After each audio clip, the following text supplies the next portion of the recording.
بسم الله الرحمن الرحيم وبه نستعين وعليه نتوكل. أعزائي أعضاء جروب وقناة أرانب جد عصام، عزيزي مربي الأرانب المبتدئ، أنا عملت الأول فيديو نزلته من حوالي 3 أيام عن الأرنبة الريكس دي، ورجعت عملت فيديو امبارح تاني نزلته، قلت إن الأرنبة إن أنا اتفاجئت إن هي عشر بعد انواع العلاج اللي انا اديته لها.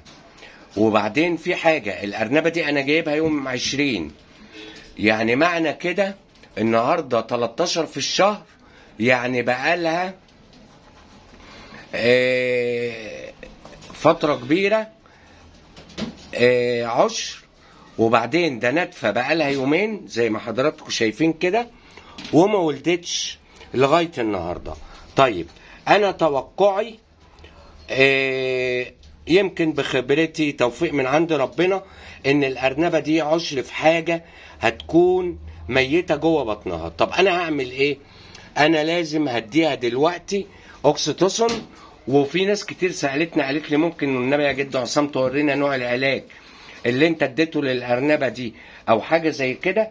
فمعلش هطول عليكم لمده دقيقتين 2 عشان الناس ما تزعلش مني. الأرنبة دي أول حاجة كان عندها سلسلة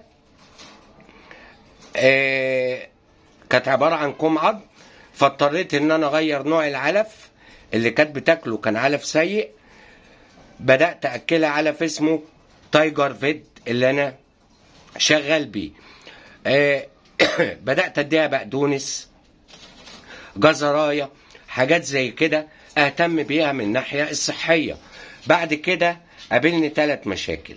اول مشكله يا جماعه اللي قابلتني اللي هي التهاب العرقوب، لان رجلها كانت متعوره من تحت جامد، دي اول حاجه. تاني حاجه الجرب. تالت حاجه تصمغ الاذن. معلش عفوا عندي دور برد.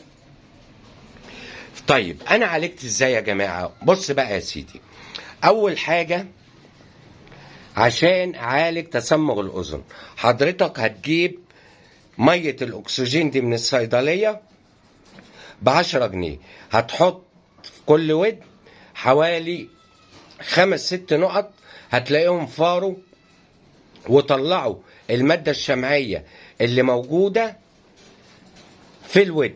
هتقوم حضرتك بعد كده جايب دي اهي ودانه وتطلع الحاجة اللي موجودة جوه الودن اللي هي المادة الشمعية دي. أول حاجة بدأت أعالجها. تاني حاجة بدأت أعالجها لأن دي كانت مهمة جدا، اللي هو التهاب العرقوب. طب التهاب العرقوب بنعالجه بحاجتين يا جماعة، المس الأزرق أهو حضرتك مكتوب عليه مس أزرق من الصيدلية البشرية، هتلاقيه في حدود 10 جنيه حاجة زي كده. بنمس منه صبح وليل على مكان الجرح بتاع الأرنبة. وبعد كده لازم بندي أوكسي تتراسايكلين 20% طويل المفعول، بندي لمدة 5 أيام، كل يوم أديها 1 سنتي. لاحظ ان انا عملت كل دون ومعرفش ان الأرنبة دي عشر. خد بالك المفروض الأرنبة العشر ما تاخدش كل الهيلمان ده، بس انا معرفش لان صاحبها اللي ادهاني ما قاليش ان هي عشر. يبقى كده بدأت كمان اعالج التهاب العرقوب، بندي سنتي لمدة 5 ايام وبنمس بالمس الازرق اللي انا اديته لحضرتك. اجي بقى للجرب. طيب دي رجلها اساسا متعورة من تحت، فما كانش ينفع ان انا احط عليها دايزانون في الاول، ما ينفعش اديها دايزانون لان هغطس رجليها والكلام ده، والدايزانون سام وهيلهب رجلها اكتر. فاجلت الدايزانون ده لبعد حوالي 15 يوم 20 يوم، وبدات ادهن ضوافر رجليها بالدايزانون ده. بس لازم بعد كده اول ما جات بعد اسبوع كده او حاجه اديتها اللي هو الايفوماك 1 سنتي، ومن حوالي اسبوع تاني اديتها 1 سنتي تاني. طب بديها 1 سنتي تاني ليه؟ عشان حشرة الجرب بتبيض واليرقات بتاعتها بتفقس بعد 15 يوم او حاجة زي كده، يبقى بقضي عليه داخليا وخارجيا. بعد كده يا سيدي بنجيب المرهم المنجسايد ده زي ما حضرتك شايف، وبندهن منه الاماكن المصابة بالجرب. طيب الارنبة دي النهاردة لغاية دلوقتي ما ولدتش، وزي ما انتوا شايفين كده ناتفة بقالها يومين 3. طب انا هعمل فيها ايه؟ انا متأكد بنسبة كبيرة جدا ان الارنبة دي الاجنة فيها ميتة جوه. هو انا بجس في 2 أو 3 او هم 2 ممكن او 1 متضخم في حاجة تحت ايدي، ولكن هتبقى ميتة. طب انا هعمل ايه دلوقتي؟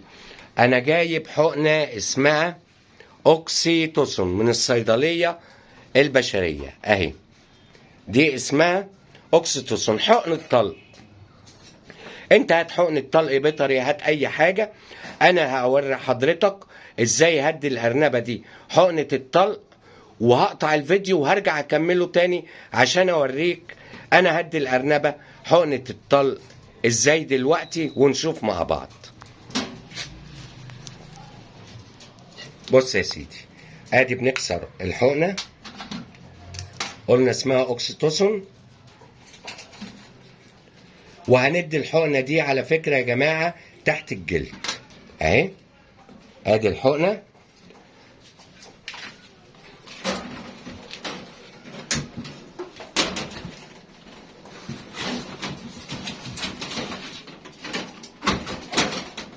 بسم الله الرحمن الرحيم. ادي الارنبة، الحقنة دي هتشتغل بعد ربع ساعة.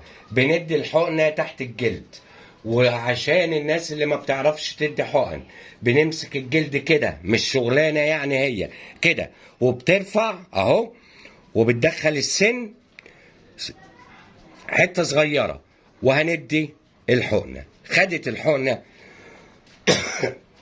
وهنشوف ايه اللي هيتم.